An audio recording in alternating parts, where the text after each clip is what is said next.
tentang Kritopan, dan yang ketiga ada Barus Daniel. Di sini saya akan menjelaskan tentang latar belakang yaitu latar belakang salah satu kejahatan internasional yang terklarifikasikan dalam kejahatan terhadap kemanusiaan terjadi di negara Kamboja pada tahun 1975 sampai dengan 1979. Kasus yang terjadi di negara Kamboja merupakan salah satu tragedi kemanusiaan terbesar di era modern sejak berakhirnya Perang Dunia, di mana telah merenggut hampir 2 juta rakyat negara tersebut. Selama pemerintahan rezim Khmer Merah terdapat lebih dari 1 juta jiwa atau sekitar 11% dari jumlah total keseluruhan populasi rakyat Kamboja yang turut menjadi korban kejaman rezim Khmer Merah. Kesemua data tersebut diambil dalam kurun waktu 4 tahun sejak tahun 1995 sampai dengan 1999. Kejahatan-kejahatan yang dilakukan oleh Khmer Merah adalah evakuasi paksa seluruh penduduk kota Phnom Penh dan kota-kota lain di pedesaan, pembunuhan massal terhadap kelompok etnis Vietnam, Cham atau Muslim, dan Tionghoa, eksekusi terhadap intelektual profesional, biksu, Buddha, dan musuh revolusi. Kerja paksa dalam kondisi brutal dikelilingi penyiksaan sistematis di penjara S21 Long Slang dan pusat penahanan lainnya. Penghancuran struktur keluarga dengan memisahkan paksa, pelarangan praktik keagamaan, dan penghancuran masjid dan kuil, serta perkawinan paksa dan eksploitasi seksual. Kasus kejahatan terhadap kemanusiaan yang dilakukan oleh Khmer Merah terjadi pada tahun 1970-an. Namun akibat yang ditimbulkan oleh kekuasaan rezim tersebut masih menyisakan penderitaan terhadap para korban. Menanggapi hal tersebut, pemerintah Kamboja pada awal tahun 1990-an berusaha menyelenggarakan proses peradilan domestik terhadap pemimpin Khmer Merah. Pada kenyataannya, lembaga peradilan nasional Kamboja tidak mampu menjerat para pelaku dikarenakan proses eksekusi serta ketidakhadiran para pelaku kejahatan tersebut. Selanjutnya ada rezim agraris radikal. Yang pertama yaitu ada visi masyarakat agraris, yaitu menghapus kelas sosial, harta pribadi, mata uang, dan agama untuk menciptakan negara pertanian murni. Yang kedua ada evakuasi paksa, yaitu 2 juta penduduk Phnom Penh dipindahkan ke pedesaan atau institusi modern dihancurkan. Yang ketiga ada target pembersihan, yaitu intelektual, profesional, pejabat lama, etnis, minoritas, dan tokoh agama dimusnahkan secara sistematis. Yang keempat ada penghapusan modernitas, yaitu penutupan sekolah, rumah sakit, dan bank untuk menghilangkan semua unsur kehidupan.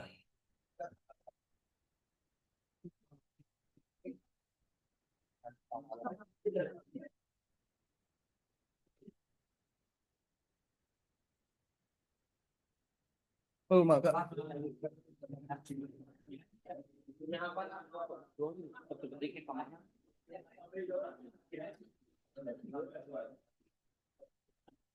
Kamu mana? Masih.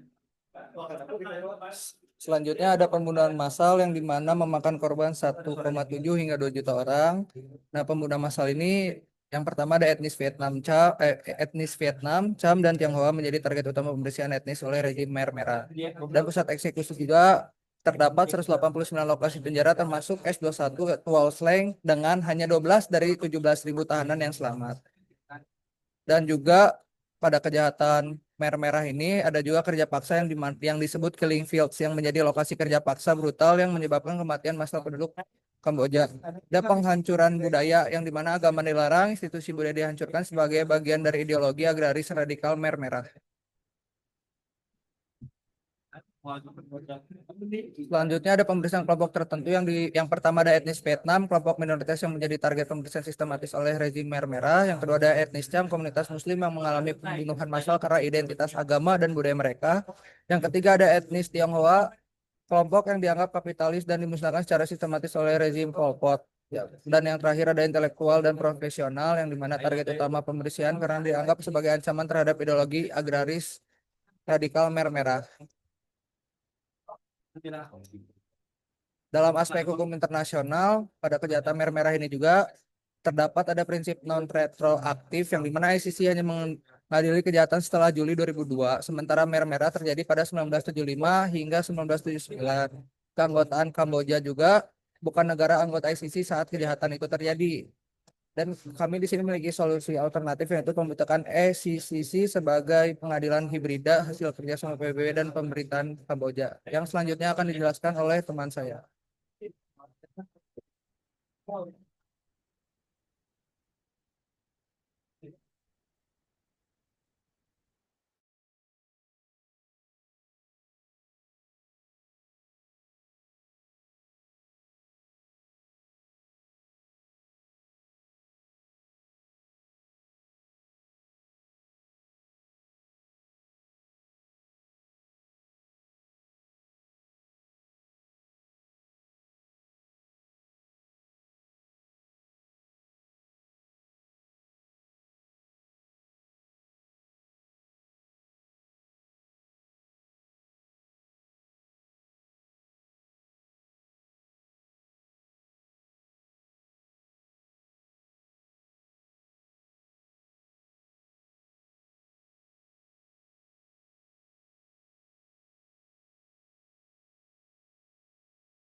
Selanjutnya ada yurisdiksi ICC. Yang pertama ada Retuane Materiae, kejahatan-kejahatan yang telah dilakukan seperti genosida, kejahatan terhadap kemanusiaan, kejahatan perang, dan kejahatan agresi seperti yang dijelaskan dalam pasal 5 1 Roma tahun 1998. Yang kedua ada Ratianae Personae yang berdasarkan pasal 25 1 Roma tahun 1998, ICC hanya mengadili individu tanpa memandang apakah ia merupakan seorang pejabat negara dan sebagainya. Yang ketiga ada Rationale Loci yang dimana ICC dapat mengadili kasus-kasus yang terjadi di negara peserta di mana menjadi lokasi tempat terjadinya kejahatan. Hal ini diatur dalam pasal 12 Statuta Roma tahun 1998. Yang keempat ada ratione temporis berdasarkan pada pasal 11 Statuta Roma tahun 1998 bahwa ICC hanya dapat mengadili kejahatan yang dilakukan setelah tanggal 1 Juli 2002. Pada pasal 17 ayat 1 Statuta Roma tahun 1998 mengatur bahwa ICC tidak dapat melaksanakan yurisdiksi. Ketentuan pasal 17 ayat 2 juga Statuta Roma tahun 1998 menjelaskan bahwa ICC dapat melaksanakan yurisdiksi apabila salah satu syaratnya sistem pengadilan nasional suatu negara unwilling. Jadi mungkin untuk selanjutnya dilanjutkan oleh teman saya.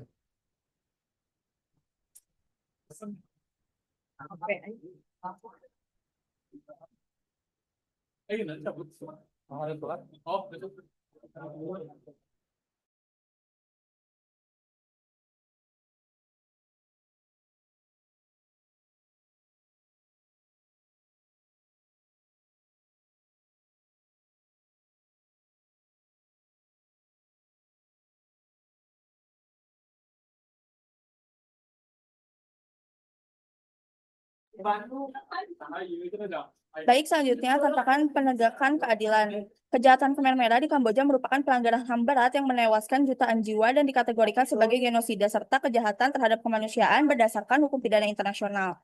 Khususnya Konvensi Genosida 1948 dan prinsip kejahatan terhadap kemanusiaan dalam hukum internasional. Namun, penegakan keadilan menghadapi tantangan serius berupa hambatan politik eksternal pada masa Perang Dingin, keterlambatan pembentukan Extraordinary Chambers in the Courts of Cambodia atau ACC, hilangnya bukti serta trauma mendalam, korban yang membatasi partisipasi mereka dalam proses hukum. Kondisi ini membuat pertanggungjawaban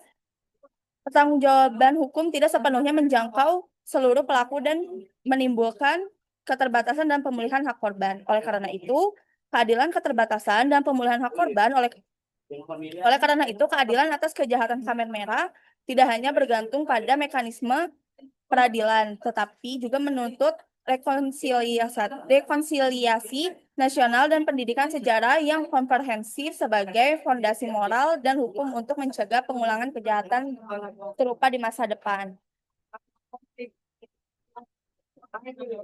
Nah, selanjutnya ini ada cuplikan mengenai film Perang Khmer Merah di Kamboja. Interpreter would learn the price of survival, of freedom, and friendship. This is a big story, a major story. You understand that? We are got to get down there. The killing fields. Too much bombs, you sure? Many died. I don't know. That's a rumor. Now, I'm not going to comment on a rumor. David Anson of Newsweek calls The Killing Fields an extraordinary movie, compelling and convincing. And so now it's up to you. What do you want to do? Richard Schickel of Time magazine says one has to admire the honesty of The Killing Fields. You know, print is not going to last 5 minutes out there.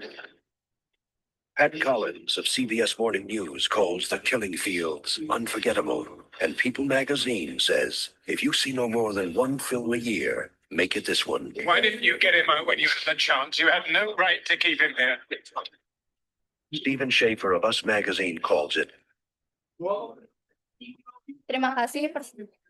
Sekian presentasi dari kelompok kami. Mohon maaf bila ada salah kata. Wassalamualaikum warahmatullahi wabarakatuh.